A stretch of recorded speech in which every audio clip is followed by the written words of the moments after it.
on the home stretch here. Home training over the Christmas holiday period, so you're aware. Look, it's absolutely imperative. I can't reiterate this enough. It's imperative you prepare for pre-season. Showing up after 8 to 10 weeks, expecting just go from the go, you know, it's a recipe for disaster, injuries, and a long time on the sidelines, injured. So, look, each year we've come back, pre-season, we've been poor. I don't know if you guys were here and remember when we had the close-downs for COVID in 2019. We had 3 months off.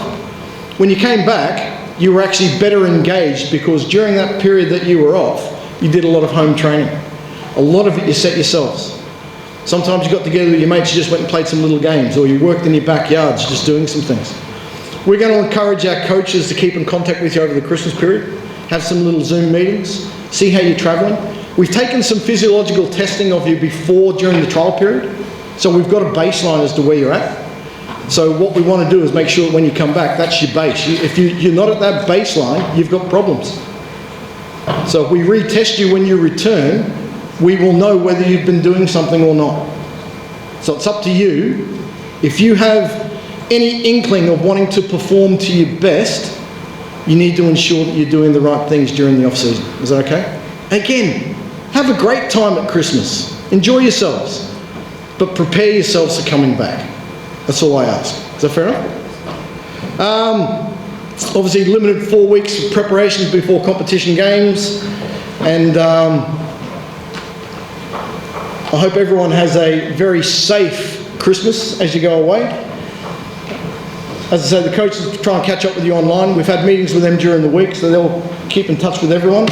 If there's any questions that anyone might have, please throw them at me now. If I don't know, I'll find out, or I'll make it up, one or the other. But if there's anything you do need, we're still available up until... James? Sorry, that's the idiot parent up there. Thank you. Personal joke. You've talked a lot about injuries. Yes. And obviously it's a huge part of a football club. I'm just wondering if the Hawks have thought about putting a bit more emphasis on the strength and conditioning side. Yeah, we have. And if so, what will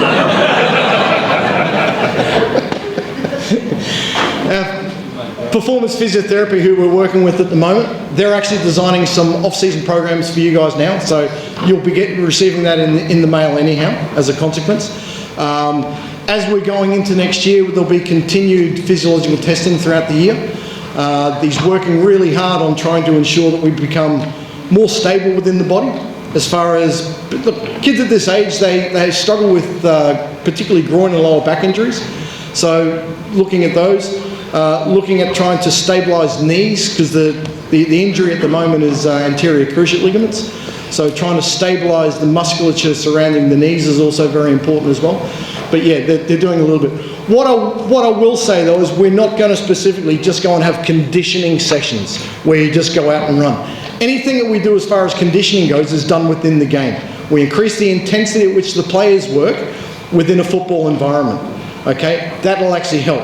But it's all the little things offhand, like our prehab and the things that you do offhand with regards to your own body stabilisation work, the things that you can do by yourselves, that will help maintain yourself physically and reduce a lot of the injuries that we currently get.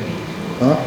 But yes, James, there is some things in the pipeline, including some additional things for parents as well with regard to ongoing education. We had a concussion workshop last year as an example. We'll bring the physios in to also deal with growth-related injuries, because a lot of the players go through growth. They get things like Sever's disease and they get Osgood-Schlatter's as such. We want to show you how you can manage that and hopefully try and keep you on the park for longer periods of time. But it's about looking after yourself. So some of those educational things will be happening as we progress throughout the year. And I'll keep you up to speed with all of them. All right? Any other questions? Yes? Suggested diets and things like that? Yeah, I don't believe in them. So it doesn't work for me, obviously. So we will be bringing in the nutritionists throughout the year. And it's not so much diet, it's just about getting the right information about the right foods and the wrong foods. So, but that is ongoing. That's also part of our educational streams. We're also trying to do a little bit with a sports psychologist next year as well, hopefully. And I think the program will look a little bit different as far as the well-being of where the players are at. Lethal. When the protocols, it's the same as last year? Yeah, you get wet. Just because the fields are closed because it's raining, it doesn't mean you don't stop training. That's what Nick said. Yep. Yeah, just because it rains doesn't mean the training stops. Obviously, look, we're going to be videoing a lot more games next year as well. The club's invested in a new video system so that we don't need a cameraman. Look, thanks very much for those guys who have actually tried to help us with videoing games last year. But like, there was times I was coming past and whoever was on the camera was on their phone and the game's happening down there and the camera's pointing the other way. But look, we're investing in a camera system that we just set and forget, so it can actually video the games, and then we upload that, get it recoded and get it back, and then we can start looking at some analytical work. So with that in mind, we get, at least for our home games at the very least, we'll have much more footage available to us. That's going to give us an opportunity for things like wet weather nights. If you can't actually physically train, or we can't get another facility to go and train at, you'll be able to come into the club and either get involved in the change rooms where we'll set up a TV, or in the club room, so we can actually start looking at some video analysis as well. So there's still training on, even if it's wet weather. Is that fair enough? Cool. Guys, players, thank you very much for all your efforts this year. Those new players that have come to us, welcome. We hope this sets you up for what we need to be doing as far as next year. If there's any problems, anyone has any questions, please just email me at footballdirector@hphawksfc.com.au. You're likely to get an answer from that eventually. And but everyone in the office is going on a break in a couple of weeks, so we'll be closed over the main Christmas period till about the 10th of January. That's my birthday, by the way, so I don't mind if you're bringing in cake. All right. But again, have a very safe Christmas. Looking forward to seeing you in the new year. Parents, thank you for your attendance and everything today. We hope we've shown some things that might actually point us in the right direction. And all the best, guys. We'll see you all soon. Thank you.